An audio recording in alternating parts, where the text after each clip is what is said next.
నాకు సరే అయితే ఇంకా వీడియో వేసి చూపిస్తాడనమాట. సో ఇప్పుడేమో నా దగ్గర చిన్నగా మాట్లాడుతున్నావు, అక్కడ అంత గట్టిగా మాట్లాడుతున్నావు అంటే, మీతో చిన్నగా మాట్లాడతాడు సార్, ఇంకా అక్కడ అలా వచ్చేసింది అంటే.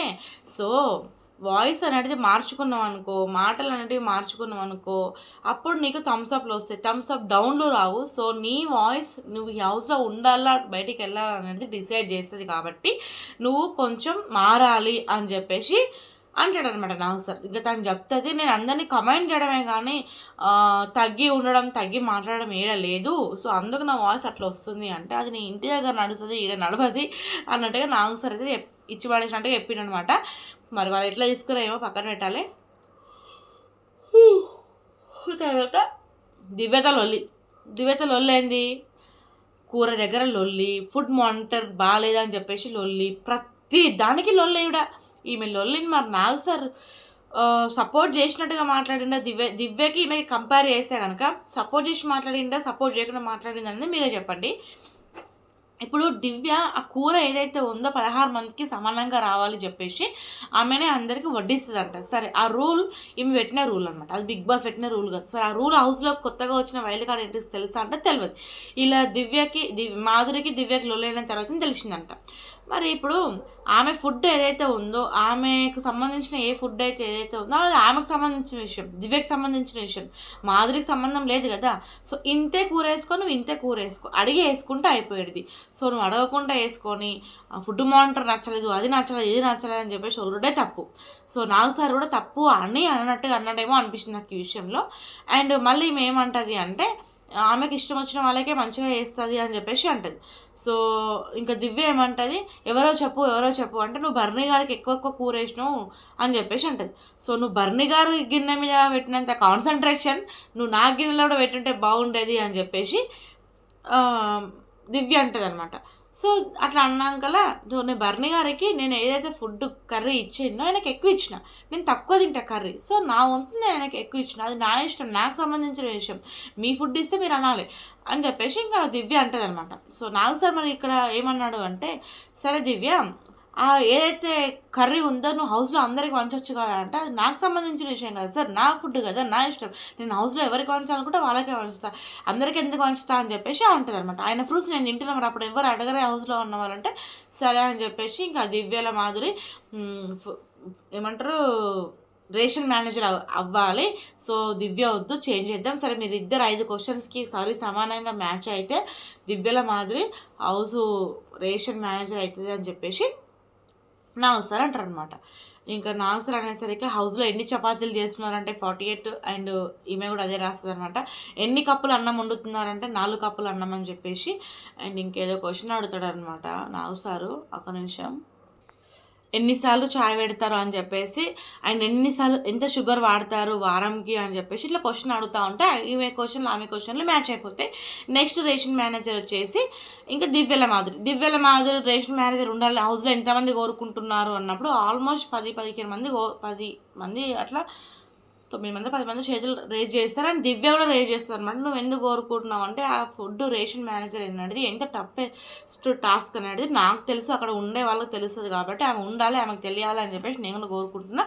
నేను ఎక్కడనో వాష్రూమ్ దగ్గరనో, ఇల్లు ఉడుచుడు దగ్గరనో, గిన్నెల దొమ్మ దగ్గరనో ఉంటా అని చెప్పేసి ఆమె చెప్తుంది అనమాట. సో ఇంకా ఆమె అయితే రేషన్ మేనేజర్ అయిపోతుంది. కొంచెం స్మైల్ ఇచ్చింది అనమాట దివ్యల మాధురి గారు. సో ఇది పక్కన పెడితే కనుక నెక్స్ట్ ఇంకా రమ్య, ఈమె దగ్గర పవరస్త్రాలు పోయినాయి, ఇక పవరస్త్రాలు వీకేసుకుని పవరస్త్రాలు లేవన్నమాట. తర్వాత రమ్యని తీసుకొచ్చి నించోబెడితే కనుక రమ్య ఈమె డిజర్వ్ పర్సనా కాదా ఈ పవరస్త్రాకి, అదే ఆ రాళ్ళకి ఆమె దగ్గర ఉన్న పవర్కి అంటే డిజర్వ్ పర్సన్ అని చెప్పేసి రామురాతో లేచి నించోని చెప్తాడనమాట. ఎందుకు అంటే ఫుడ్ పరంగా సుమనన్నకైతే ఎంచుకుంది. సో షేర్ చేసుకుని తినడంలో సుమనన్న ఎంచుకుంది, చాలా బాగా నచ్చింది, సూపర్, మా అందరికీ నచ్చింది. అండ్ అన్న ఫుడ్ టాబ్లెట్లు కూడా వేసుకోవాలి కాబట్టి ఫుడ్ పరంగా ఆమె మంచి డెసిషన్ తీసుకుంది, ఆమెకు ఉండాలి ఆస్త్ర అని చెప్పేసి రామురాతోడు అంటాడు. కాబట్టి ఇంకా హౌస్లో ఉన్న వాళ్ళు కూడా అందరూ ఎక్కిభవిస్తారు కాబట్టి ఆమె పవర్ అస్త్ర ఆమె దగ్గరనే ఉంటుంది. ఇంకా నిఖిల్ని పిలిచినప్పుడు నిఖిల్కి కంటెండర్ పవర్ అస్త్ర ఉండాలా ఉండొద్దా అన్నప్పుడు ఇమాన్యుల్ ఉండొద్దు అని చెప్తాడు, అండ్ కళ్యాణ్ కూడా ఉండకూడదనే చెప్తాడు. ఎందుకు అంటే ఆయన టాస్క్లు ఆడతాడు, ఆడి గెలుచుకుంటే బెస్ట్, అంత బాగా టాస్క్లు ఆడే టైంకి ఆ కంటెండర్ పవర్ ఉండవలసిన అవసరం లేదు అని చెప్పేసి చెప్తారనమాట. కానీ అక్కడ ఏదైతే ఆడియన్స్ సపోర్ట్ ఉందో, ఒక నిమిషం, ఇమాన్యుల్కి ఇంకా కళ్యాణ్కి సరి సమానంగా వచ్చింది కాబట్టి, కళ్యాణ్కి వచ్చింది కాబట్టి సో ఇంకా ఓకే పౌరాస్త్ర వద్దు అని చెప్పేసి తీసేసుకుంటారు అనమాట నిఖిల్ దగ్గరికి నుంచి. సో నిఖిల్ కేరళ టైప్లో రెడీ అయ్యిందనమాట. చూడడానికి బాగున్నాడు, పద్ధతిగా మంచిగా అనిపించింది. ఇంకా తర్వాత సాయి దగ్గర ఉండకూడదని చెప్పేసి భరణి గారు కోరుకుంటారు. డిమోన్ పవన్ ఉండొచ్చు అని చెప్పేసి కోరుకుంటారనమాట. పవర్ అస్త్ర రాళ్ళది ఏదైతే ఉందో ఆ కంటెంట్ అస్త్ర, సో ఇంకా నామినేషన్ ఏదైతే అస్త్ర ఉండకూడదు అనుకున్నప్పుడు ఆడియన్స్ ఏమో పవర్ అస్త్ర సాయి దగ్గర ఉండాలి అని చెప్పేసి కోరుకుంటారు. భరణి గారిదేమో ఇంకా థమ్స్ అప్ డౌన్ అయిపోయింది. థమ్స్ అప్ ఏమో ఆడియన్స్ వచ్చేసింది కాబట్టి ఓకే ఓకే.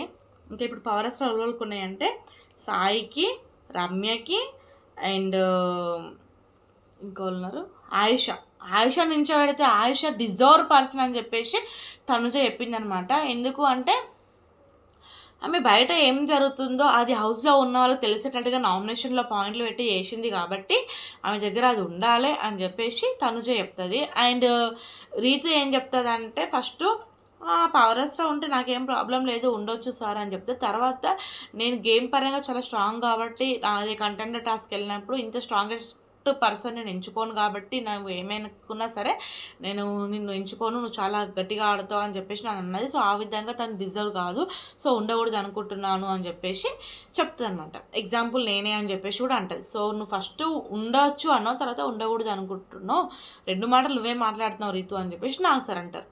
సో ఆమె దగ్గర అయితే ఇంకా ఉండాలి అని చెప్పేసి జనాలు కూడా యాక్సెప్ట్ చేసిరు. సో యాక్సెప్ట్ చేసి మంచిగానే ఉంది, కానీ నాకు ఏమైతే చాలా ఇరిటేటింగ్ అనిపిస్తుంది. చూడాలి మరి ఎంతవరకు వస్తుంది మీ గేము. రీతుని టార్గెట్ చేసింది ఫైనల్గా చెప్పాలంటే. సో డెమోన్ పవన్తో ఎక్కువగా ఉంటుంది. సో రీతు ముందు వెళ్ళిపోవాలని గట్టిగా కోరుకుంటుంది. మరి రీతు ముందు వెళ్ళిపోతుందా, ఈమె ముందు వెళ్ళిపోతుందా అనేది మీరు కామెంట్ చేయండి. సో ఈమె కూడా పవర్ అస్త్ర అయితే ఉంటుంది అనమాట. ఇంకా ఇది అయిపోయిన తర్వాత నాగ్ సార్ రమ్యని అండ్ సోల్జర్ని అయితే రూమ్లో పిలిచి మాట్లాడతారు అనమాట, కాన్ఫరెన్షన్ రూమ్కి పిలిచి. సో ఆమె వాడిన మాటలు ఏముంది వీడియో చూపిస్తాడనమాట. సోల్జర్ గురించి ఆడలో ఏం గెలుగుతాడు, ఆడలతో ఎక్కువ రుద్దుతూనే ఉంటాడు, ఎక్కువ మాట్లాడుతూనే ఉంటాడు, సీజన్ ఎలిమినేషన్ చేసినప్పటి నుంచి నాకు ఐ కాంటాక్ట్ కూడా ఇవ్వడం లేదు అని చెప్పేసి ఇట్లా ఆ వీడియో చూపిస్తాడు. నాకైతే భలే వేపిస్తున్నాడు వీడియో వేసి చూపించి మరి వీళ్ళ క్లాస్ వీక్తున్నాడు అయితే ఫుల్ హ్యాపీ అనిపించింది. అండ్ సోల్జర్ అయితే ఒక్కసారిగా షాక్ అయిపోయిండు. అంటే సోల్జర్కి బయట ఏం జరుగుతుంది ఏంది అని తెలిసినట్టుగా ఇలా వీడియో వేసి చూపించడం అనిపించింది. అండ్ రమ్య నువ్వు ఏం చెప్పాలనుకుంటున్నావు అది నువ్వు సోల్జర్కి చెప్పు, కానీ అక్కడిక్కడ వాడడం కరెక్ట్ కాదు. ఇంత పెద్ద నేషనల్ టెలివిజన్ షోలో నువ్వు ఇటువంటి మాటలు మాట్లాడడం అస్సలు నచ్చలేదు నాకు అని చెప్పేసి నాకు సార్ చెప్తాడనమాట. నువ్వు వాడిన మాటలు నాకు సమస్యగా ఉన్నాయని చెప్పేసి నాకు సార్ చెప్పేసరికి ఇంకా నా సోల్జర్కి మేము సారీ చెప్తుంది. అవును సార్ నేను చెప్పిన ఇంటెన్షన్ కరెక్ట్ అయి ఉండొచ్చు కానీ వాడిన పదాలు కరెక్ట్ కాదు, సో సారీ సోల్జర్ అని చెప్పేసి ఏమో చెప్తుంది. కానీ మనోడు మైండ్కి తీస్తాడు ఏడనో ఒక దగ్గర తీస్తాడు ఈమె గురించి అనేది అనిపిస్తుంది నాకు. మరి చూడాలి మరి ఎంతవరకు వెళ్తుందో. ఇంకా నాకు సార్ చెప్తాడు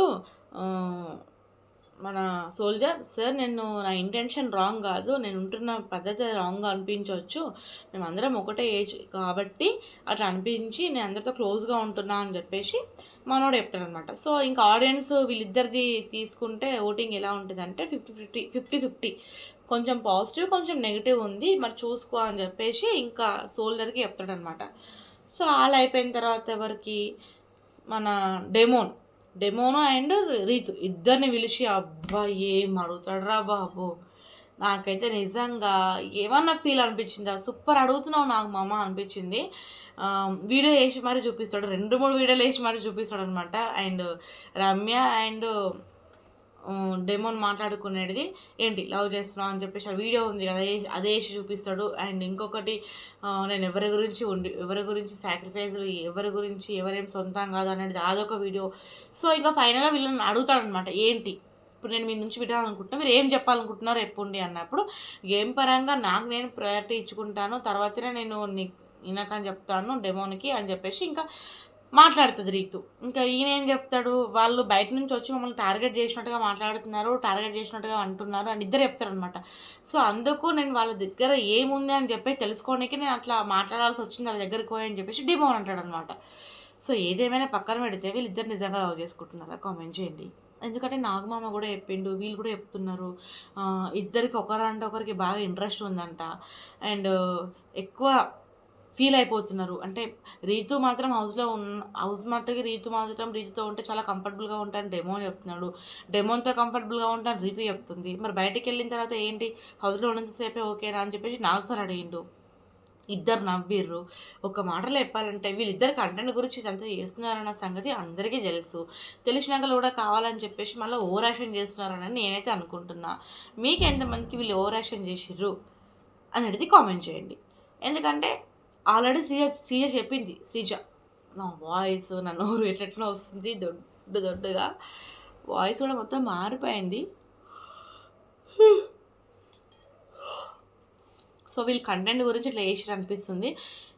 మరి మీకు ఎంతవరకు కరెక్ట్ అనిపించింది అనేది కామెంట్ చేయండి. ఇంకా దీని గురించి ఎక్కువ డిస్కషన్ ఏముంది, అక్కడ సోది అంతా లవ్ గివ్ కొవ్వు అన్నట్టుగా ఉంది. దాని గురించి ఏం డిస్కషన్ చేస్తాం చెప్పండి. ఇక అంతే. దాని తర్వాత తనుజ పిలిచి నాకు అసలు వీడియో చూపిస్తాడు అనమాట. అండ్ ఈమె దువ్వెల మాధురి అండ్ రమ్య మాట్లాడుకున్న మాటలు తనుజ లీనియన్స్ ఇస్తుంది. లీనియన్స్ నుంచి అట్లా రెండు చేతులు కలిసిన సప్పట్లు అవుతాయి.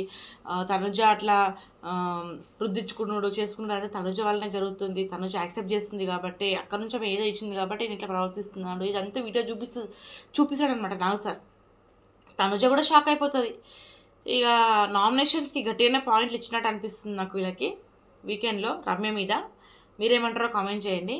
ఇక నేను అది కాదు సార్, నా ఇంటెన్షన్ అది కాదు అని చెప్పేసి ఈమె కూడా క్లారిటీ ఇచ్చేసిందంట. క్రష్ గ్రిష్ అన్నప్పుడు అందరికి కూర్చున్నట్టుకొని మరి ఇది ఎంతవరకు వెళ్తుంది, ఎక్కడి వరకు వెళ్తుంది, ఎపిసోడ్లో సోమవారం రోజు ఏం జరుగుతుంది అనేది చూద్దాం. మళ్ళీ ఇది అయిపోయిన తర్వాత నామినేషన్ ఈరోజు ఎలిమినేషన్లో అయితే ఏం జరగలేవు అనుకోండి. అందరికీ ఒక్కొక్కరికి ఒక్కొక్క విధంగా ఇచ్చి పడేసిండు అనమాట.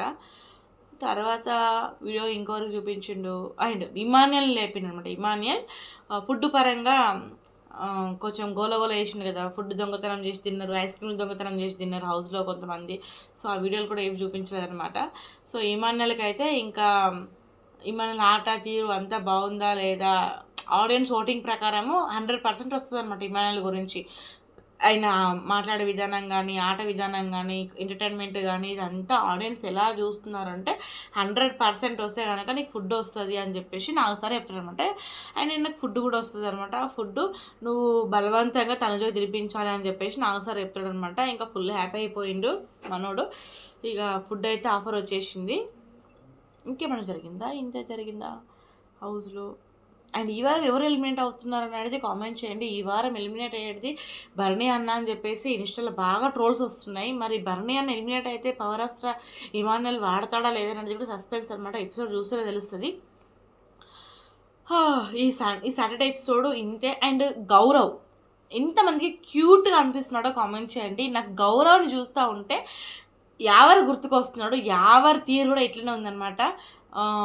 ఇదే మాట తీరు కానీ ఇదే కానీ. అండ్ గౌరవ్ ఉప్పు కప్పు రంగు నొక్క పోలిక నుండు చూడ రుచులు జాడ వేరయ్యా అని చెప్పేసి పద్యం అయితే చెప్పిండనమాట. అండ్ మొక్కే కదా పీకేసేపి కక్కోస్తాను డైలాగ్ కూడా చెప్పిండు. సో చాలా క్యూట్గా చెప్పినట్టు అనిపించింది. తెలుగు రాకపోయినా కానీ తెలుగు ట్రై చేస్తున్నాడు, నేర్చుకుంటున్నాడు. సరే ఎంత క్యూట్గా ఉన్నా ఏమున్నా, ఎంత తెలుగు రాకపోయినా ట్రై చేసినా కానీ Bigg Boss show Telugu show అని చెప్పుకోవడం కాదు. Bigg Boss show, Kannada show, Tamil show అని చెప్పి రాయండి. అప్పుడు మాకు కూడా మంచిగా క్లారిటీ ఉంటుంది. ఎందుకంటే శ్రీజన్ ఎలిమినేషన్ చేసినప్పటి నుంచి నాకు ఈ షో అంటే చాలా ఇరిటేటింగ్ అనిపిస్తుంది. అండ్ నచ్చడమే లేదు అసలు. ఎందుకంటే గేమ్ ఆడే అమ్మాయిని బయటకు పంపించారు కాబట్టి. హౌస్లో అంతగానం ఎవరోళ్ళు ఏమేమి గేమ్లు ఆడుతున్నారో మన బిగ్ బాస్కే తెలవాలి నేనైతే అనుకుంటున్నా. అండ్ ఇంతే. ఈ ఆయిషా గురించి కొంచెం గట్టిగా కౌంటర్లు ఇచ్చుంటే బాగుండేదేమో నాగుస్తారు అని అయితే నేనైతే అనుకుంటున్నా. ఇందులో కొంచెం డిసప్పాయింట్ అయినా అనిపిస్తుంది. కొత్తగా రేషన్ మేనేజర్ అయిన దివ్వలేక మరి రేషన్ మేనేజర్ ఎట్లా మెయింటైన్ చేస్తుంది అనేది చూడాలి హౌస్లో.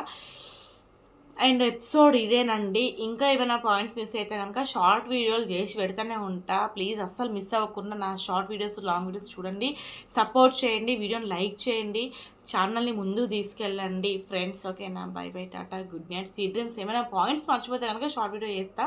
ఓకేనా? బై.